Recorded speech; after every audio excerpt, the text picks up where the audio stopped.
Está em processo de avaliação na Comissão Técnica Nacional de Biossegurança, CTN-Bio, vinculada ao Ministério da Ciência, Tecnologia e Inovações, o trigo transgênico argentino, que tem como identificador IND 00412-7, tolerante à seca e ao agrotóxico glufosinato de amônio.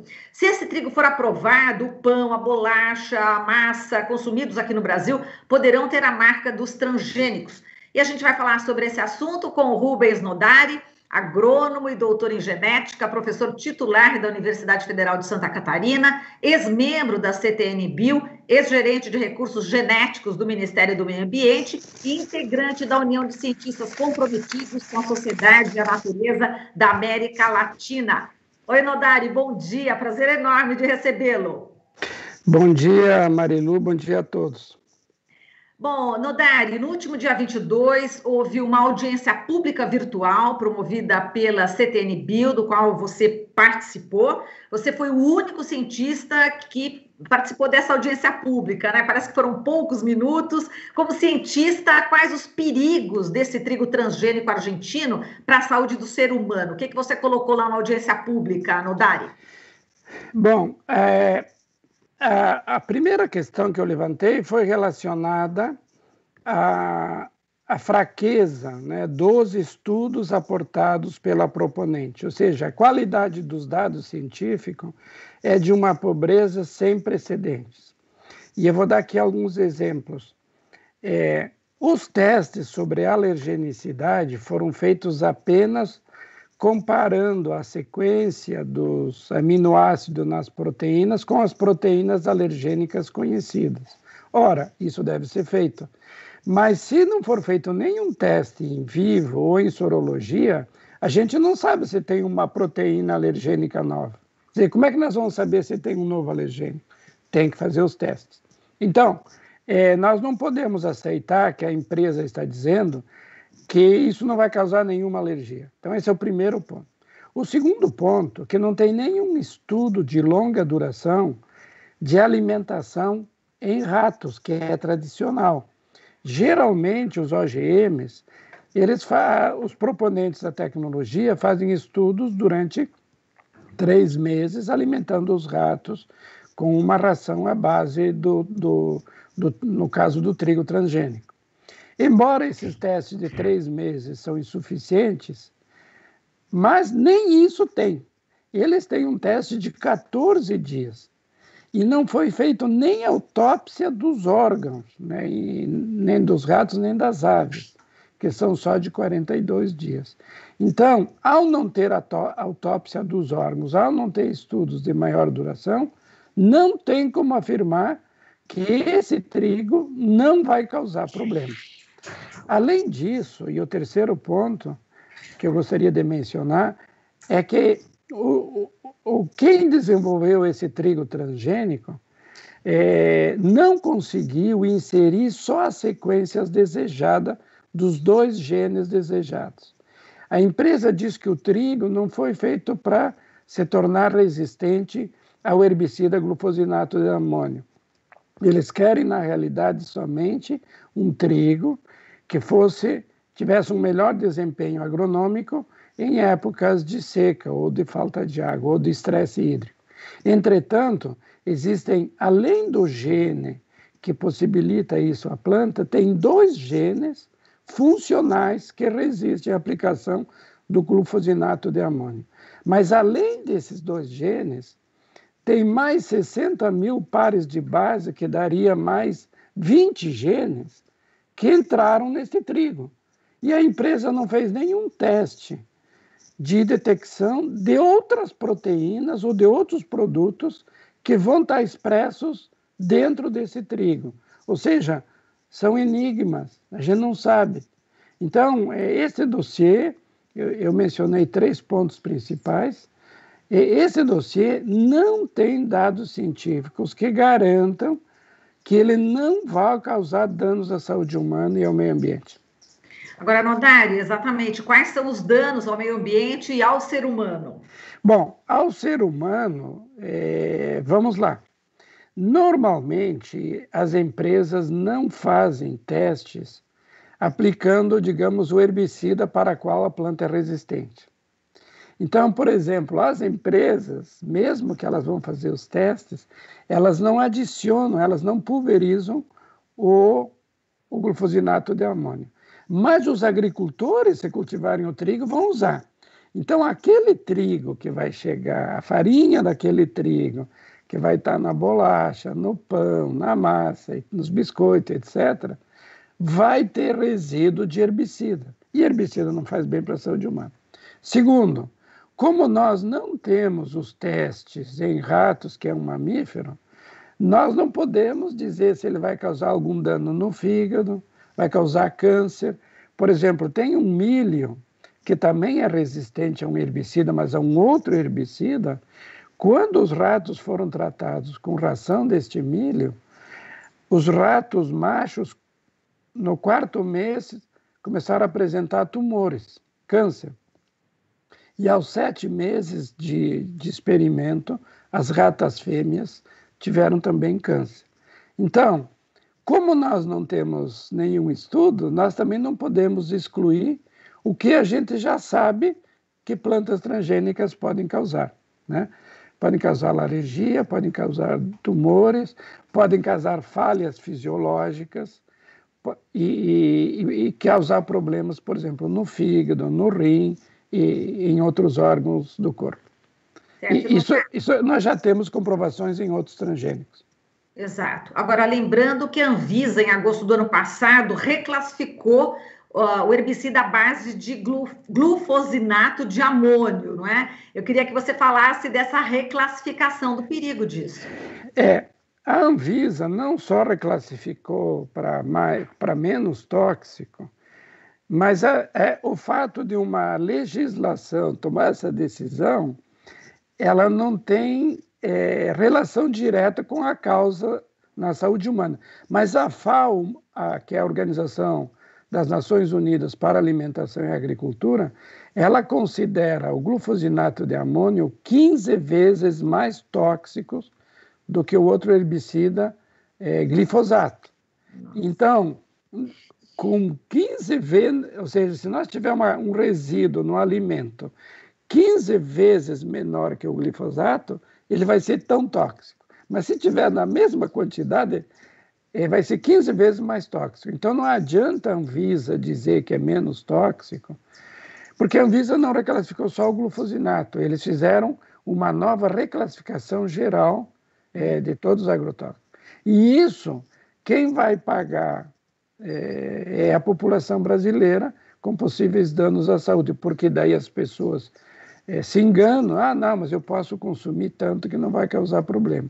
Então não é a legislação que determina a causa. E uma outra questão, Marilu, que é importante, que os médicos detectaram que para alguns produtos não importa mais a dose. Ele vai causar problemas diferentes para diferentes pessoas, porque nós temos graus de sensibilidade diferentes. Então, se eu já tenho alguma doença, eu já tenho propensão para ter uma doença, às vezes até uma dose menor vai dar o mesmo efeito, né, que uma dose maior para uma outra pessoa. Então, a dose já está sendo questionada em muitos órgãos internacionais. Então, a população, mais uma vez, está sendo enganada. Nodari, é incrível, né? Porque a União Europeia não aprovou, né, esse agrotóxico, né, baseado aí no glifosinato de amônio, por causa justamente da toxicidade. Mas aqui no Brasil tudo bem? Quer dizer, a Bayer, né, que produz, tem a sede na Alemanha não pode, mas aqui joga para o Brasil. Marilu, você tocou num ponto que é muito importante. O glufosinato de amônio, ele tem vários apelidos por causa exatamente da toxicidade. Então, ele é genotóxico. O que significa isso? Quando as células do nosso corpo vão se dividir, ele interage e causa mutações, micronúcleos, que isso pode virar tumores. Então, genotóxico. Você imagina uma mulher grávida comendo um alimento que tem resíduos. Nós já temos estudos, Marilu, que o glifosato e mesmo as toxinas de Bt, que tem outras plantas transgênicas, eles passam pelo cordão umbilical de uma mulher grávida, vai lá no feto. E o que é o feto? É uma pessoa que está em desenvolvimento, está em divisão celular. E o glufosinato de amônio, se passar pelo cordão umbilical, vai atingir um não nascido ainda e vai causar danos genotóxicos. O glufosinato de amônio também é neurotóxico. Ele causa interferência nas ligações dos neurônios, nas sinapses. Então, a pessoa vai perder coordenação. Então, tem estudos em ratos, em girinos, que são impressionantes, né? Que foram mapeados a maneira como os girinos nadam. Eles nadam a esmo quando expostos ao glufosinato de amônio. Por quê? Porque ele é neurotóxico, ele afeta a sinapse, a ligação dos neurônios que organizam o nosso pensamento e a nossa locomoção. Ele é também citotóxico, ele inibe uma enzima que é fundamental. O primeiro teste que se faz com uma molécula química é ver se ele inibe uma das enzimas básicas, que é a acetilcolinesterase, que nós temos. Então, inibindo essa enzima, já para muitas funções bioquímicas e fisiológicas do nosso organismo, pois ele também inibe essa acetil. Então, e um outro ponto, Marilu, que é importante a população saber, aqui no Brasil, quando uma empresa obtém um registro de um produto, de um agrotóxico, é forever, é para toda a vida. Na Europa é por tempo determinado. Então, terminou a licença em 2018 na Europa, a empresa foi pedir a renovação e a União Europeia diz não. Tem muitos estudos que comprovam que o glufosinato é neurotóxico, genotóxico, tóxico em todos os níveis, então nós não queremos mais esse produto, desde 2018. Exato. Nodari, é preocupante também o fato da empresa de biotecnologia que desenvolveu a semente transgênico do trigo, né, a Bioceres, considerar também a possibilidade de pedir a liberação para o cultivo do trigo no Brasil? Isso é um conluio, né, provavelmente, entre a empresa e as agências brasileiras, porque primeiro a empresa pediu autorização somente para importar o grão de trigo, ou melhor, importar a farinha, né? No meio do caminho, a CTN-Bio mudou uma norma sobre o tipo de estudos requeridos para facilitar a vida não só dessa empresa, mas de outras também, né? Mudou a norma. E aí agora a empresa diz que está interessada em também cultivar esse milho, ou seja, uma liberação comercial para plantio. Então, veja bem que daí ela precisa muito, ela já não fez os estudos para alimentação, não tem nenhum estudo de impacto ambiental, e eu não sei como é que eles vão fazer, mas aparentemente também tem isso.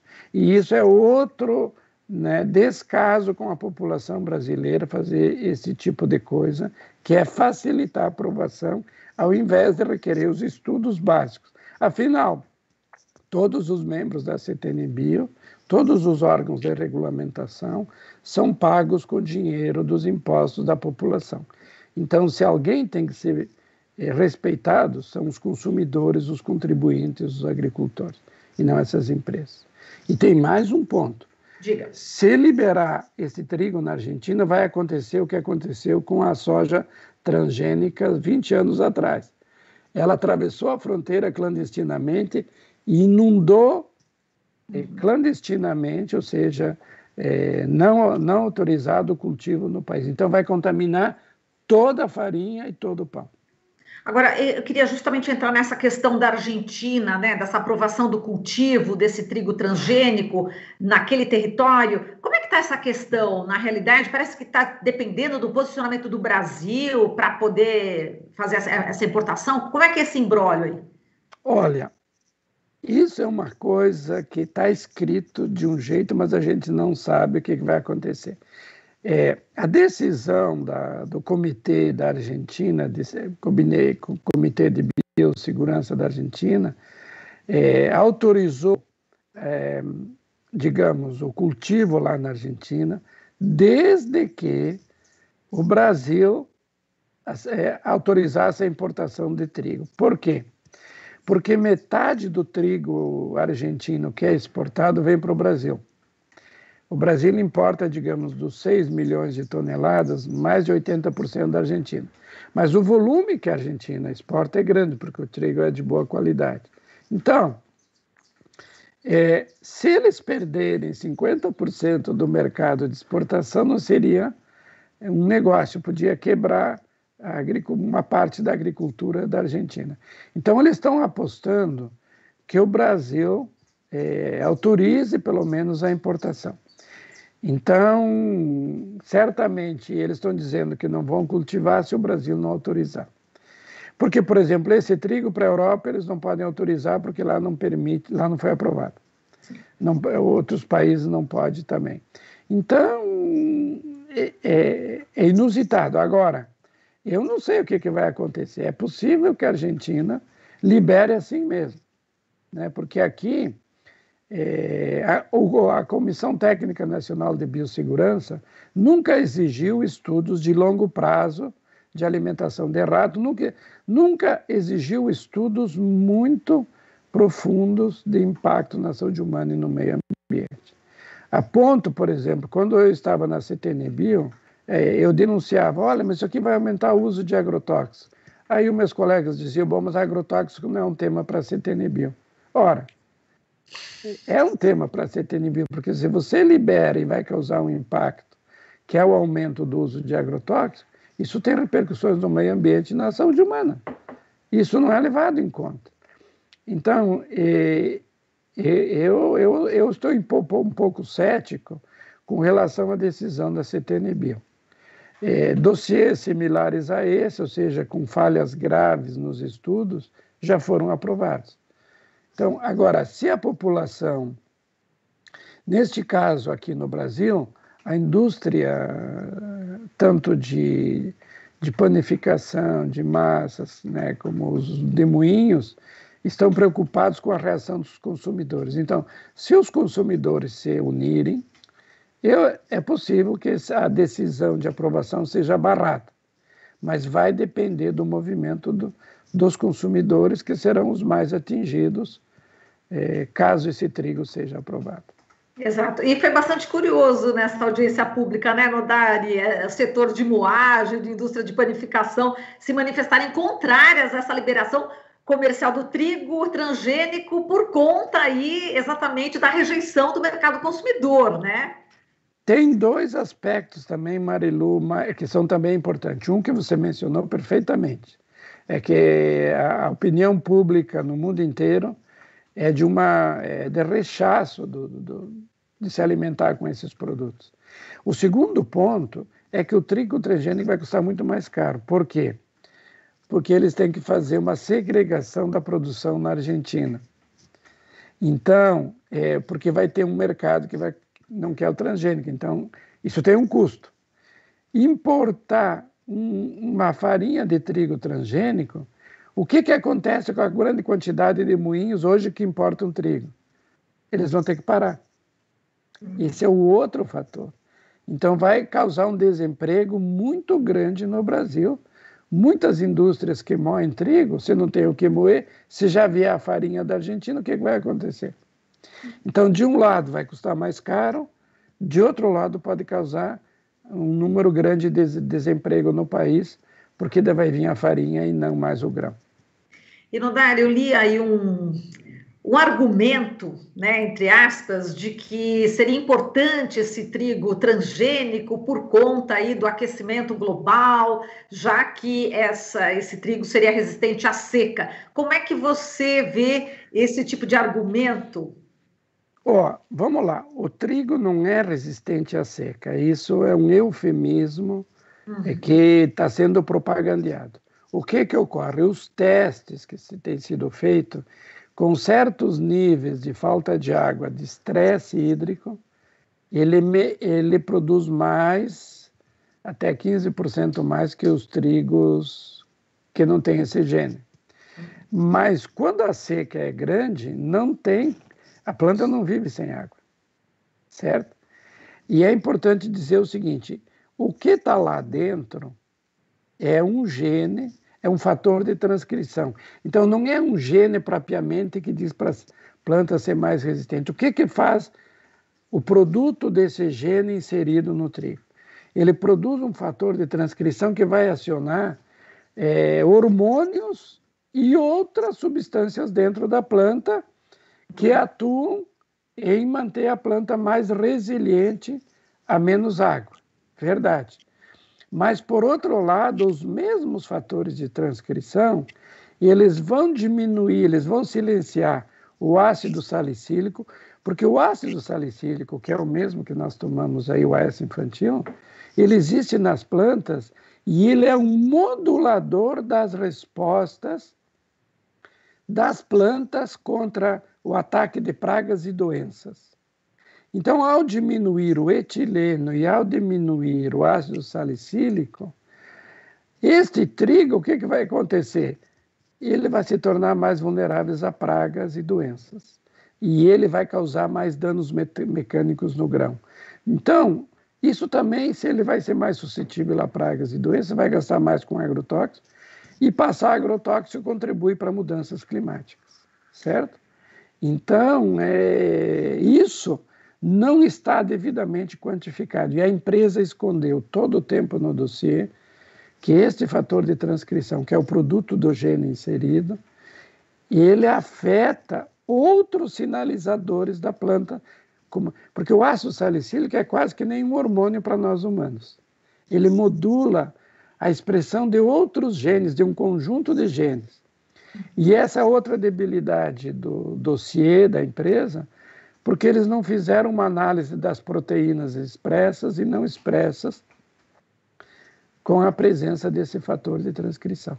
Então, nós só temos que levantar as lacunas científicas e tentar mobilizar a população brasileira e convencer a CTN-Bio que, com os dados que estão aí, não é possível aprovar a importação desse trigo e muito menos o cultivo.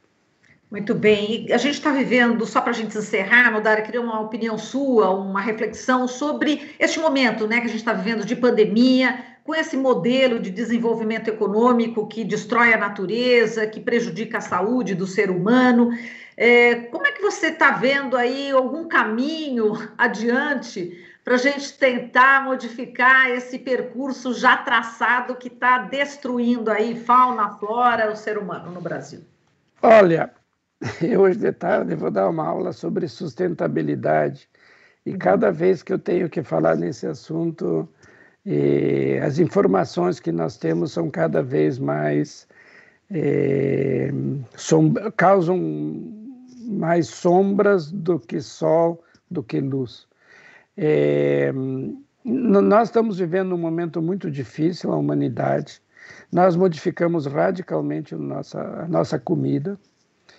E eu gostaria de começar a falar de nós mesmos, porque eu acho que tem todo mundo que ouve rádio ou TV é consumidor, inclusive eu. Marilu, nós temos um sistema aqui no nosso sistema gastrointestinal, nós temos os adultos 1 a 2 quilos, que nós chamamos de microbioma. O que é um microbioma? É um conjunto de vírus, bactérias, leveduras, fungos e outros pequenos animais que são benéficos para nós. 1 a 2 quilos. Pois bem, quando este sistema funciona bem, o nosso sistema imunológico funciona bem. Agora, quando esse sistema é afetado, o nosso sistema imunológico é afetado. Todas as doenças neurológicas, todas asma, diabetes, esquizofrenia, depressão, depende da inflamação dos neurônios. E os nossos neurônios hoje estão cada vez mais inflamados porque o nosso microbioma foi afetado por 2 coisas: diversidade da dieta e resíduos químicos na dieta. Seja resíduos químicos de agrotóxico, seja resíduos químicos outros. Então, nossa alimentação hoje é de animais tratados com produtos químicos, é de vegetais tratados com produtos químicos, e a nossa diversidade da dieta diminuiu. Então, se a gente não mudar o nosso sistema de alimentos, nós, como humanos, vamos ser cada vez mais doentes. O autismo é fruto disso. O autismo, em 30 anos, vai ser, de cada 2 pessoas, uma vai ser autista nos Estados Unidos. Aqui não temos estudos, mas vai ser o mesmo. Então, quantas pessoas estão, por exemplo, com depressão? No meio ambiente é a mesma coisa, nós estamos destruindo florestas, nós estamos incentivando grileiros a destruir florestas, a colocar mercúrio para extrair ouro nas terras indígenas. Ou seja, eu estou falando desses dois níveis, nível ambiental e nível humano.